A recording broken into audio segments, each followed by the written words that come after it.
Welcome to day 9.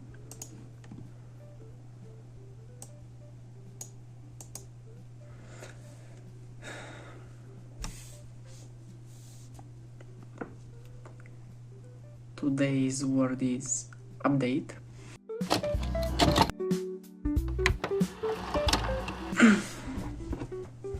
Very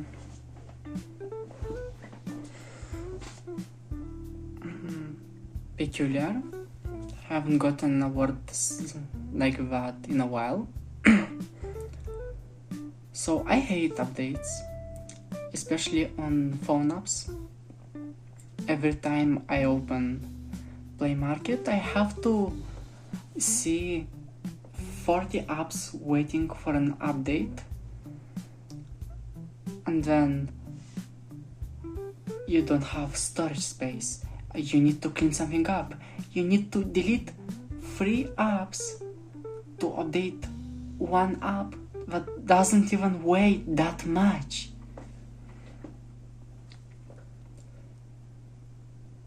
And honestly, this is annoying even when you want to download an app and it tells you, hey, delete 3 apps in order to download this one app. And then you go away, you delete 3 apps, you come back, and it tells you it's still not enough memory.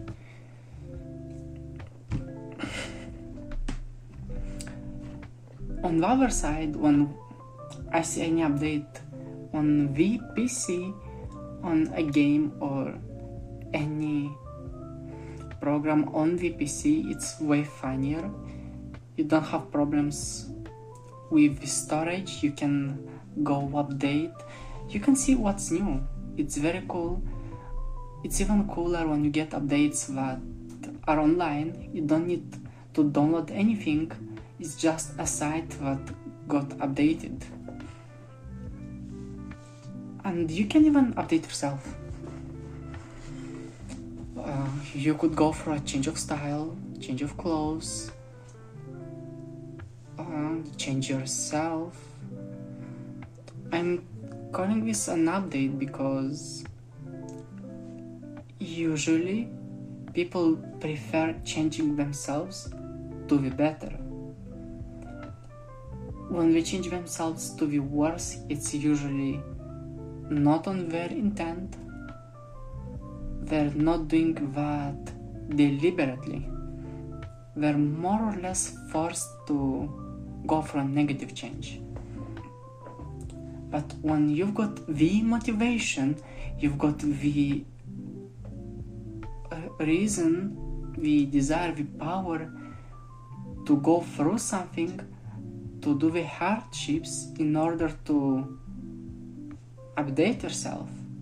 When you've got a lock in, go through your different arcs, villain, winter, summer arc, anything, just to come out as the one you want to be. That is certainly an update. An update of your status. Like, I'm not a loser anymore. My identity has changed into someone better than who I was. The most common updates I see in people are usually about their style of life, which means a change of diet, going to the gym, relationships update, reading something, changing your habits, starting on something new, a new project, anything.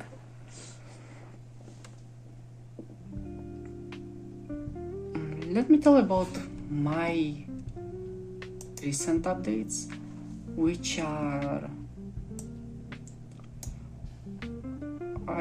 I started studying programming a little bit, then doing Japanese, learning the grammar and vocab, and reading. Matter of fact, if we are talking about the updates, I can open Anki to show you one update on my status on Anki. It's not the best. but it's still something. Again, I have seen other people doing different stuff. Someone decided to change his attitude towards relationships. Someone decided to start studying. Someone else decided to what? To do something. To talk with new people, to make new connections, new interactions, to find a meaning in what he's doing.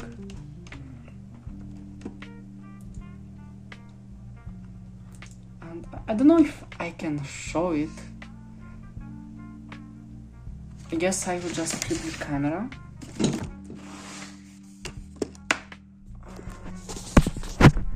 Here you go. Yep. Yesterday I forgot to do it. No reviews. My streak is back to 1 day. Amazing.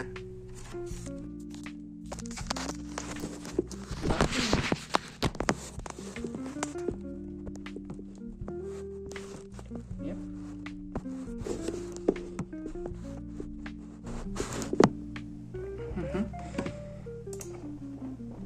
Yeah, that is also an update. It seems negative, but it does actually reinforce me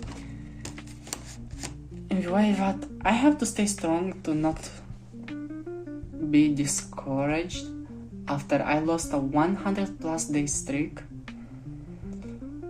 I know it's not about the streak, it's not about the numbers, but you cannot ignore or mitigate the effect they have on you.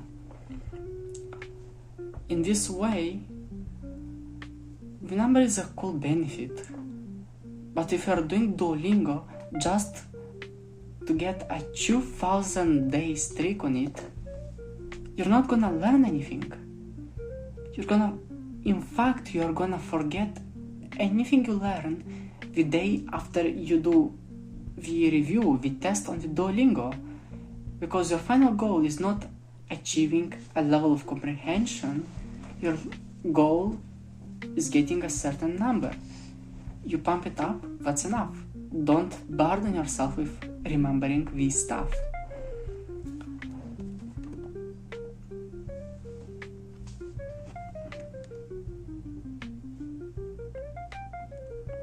Don't be afraid of changing yourself.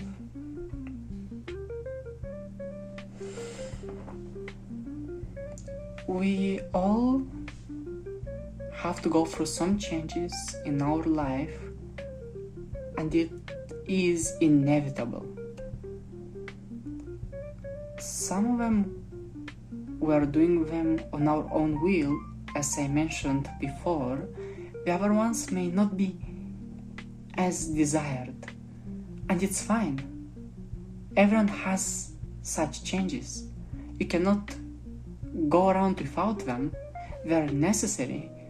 Maybe one day you'll find out they helped you into achieving something great, and you cannot just constantly keep improving. There are ups and downs, so you have to go up, make one step back, and 2 steps up. In order to shoot an arrow, you have to pull it back.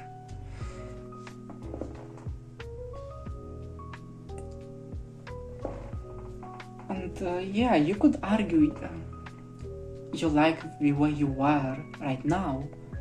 You do not want to change into an uninspected, unidentified direction. Like, you don't know what's gonna happen after that. Yes, it's completely rational to think this way. But let's look at the other way. It's an unexplored new branch, new dimension, which has the same amount of possibilities as the ones you have already explored. You can effectively double your possible outcomes just by doing that. The same way evolution works. It's a shift between periods of changing and not changing in order to see which one is better and eventually to find something to help you in the long run. Anything that comes to us from the evolutionary point of view has been tested at some point while it was unknown. You had to do a random change and see how it affects the results of your body in order to decide, do you want to change in this way or do you want to revert and go back? And try something new. You don't lose anything. You either fail and stay the same as you are right now, or you achieve a success, greatness, and find something new. You'll never be the same again in a good way. Then help someone else do the same decision. Don't update yourself, update others as well. They can look at you and, do you want or not, you will teach somebody something. And even if you don't change, you'll teach that everyone else around you. If you change, you'll teach the same thing to the people around you. And what's interesting about that is the fact we don't know, we don't even notice that. There's this guy who saw you today, who saw that you are working out and you look amazing, and tomorrow he's going to the gym.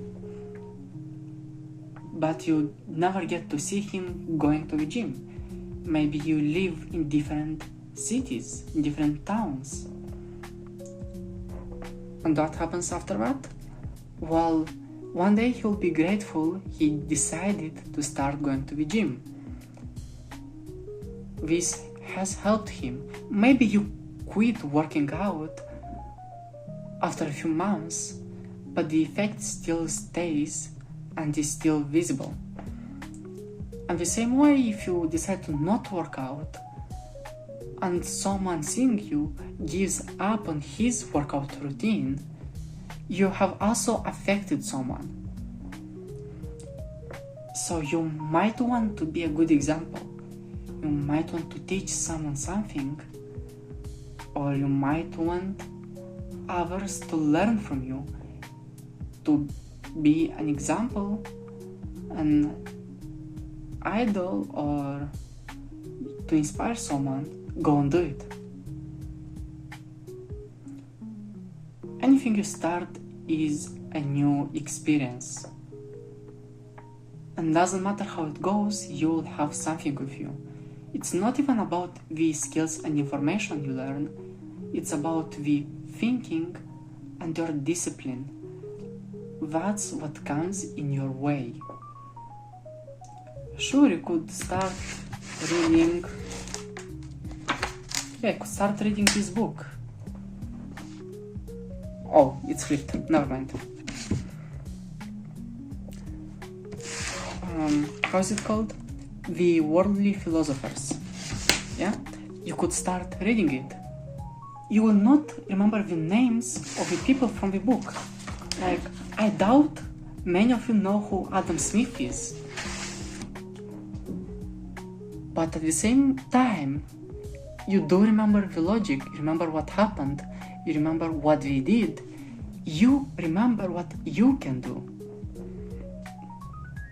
Sure, this guy invented something, he changed the world in his way, but I can get his strategy, not necessarily stealing it, just take it and use for your own inspiration.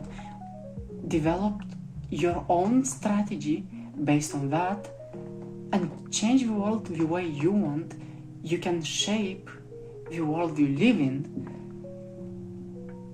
and the logic you have acquired from that doesn't have anything to do with what is written. You just do what he did. But how do you know what has he done? You read about it. Take music, for example. You can learn to express so many things, to display so many emotions, to help people just by learning how to use your instrument. Just by learning to read the atmosphere and the emotions, you can understand people better. Learn a language. Every language has their own logic. They have different levels of understanding and building blocks that make up their language. They have pragmatics, they have morphology, phonology, phonetics, syntax. And the logic behind their syntax and morphology and pragmatics is different and based on the culture in the country that has adopted the language. And that is a different way of thinking, a different worldview. The example I'm hearing very often is, let's say you dropped a vase. In America or any English-speaking country, you'd say, I dropped the vase. You already assume your responsibility and the effects your action have come to. In Japanese, for example, the culture is so different that in order to formulate the sentence, you would much rather say the vase has fallen. You don't even know who did that. You're just stating the vase has fallen. No responsibility accustomed to the action. No consequences. But it also teaches you a different connection with the world. Not necessarily everything that happens around you is not necessarily caused by you, or doesn't even have to do anything with you. And that's the beauty of the world we live in. So many good perspectives, so many stuff you can learn and do, and they're all so different, and they all can come together so perfectly fine. And you have the opportunity to observe and feel that. So that's it for today. Thank you for listening. I had a little bit of delay related to my exams. I'm glad to say I finished them. So Happy New Year. My birthday is soon. Hopefully I will post a video about that. And it will be probably day 10, exactly 10 days. So yeah, let's go ahead, let's go together. Thank you and good luck. Change for the best, and I believe in you. Bye.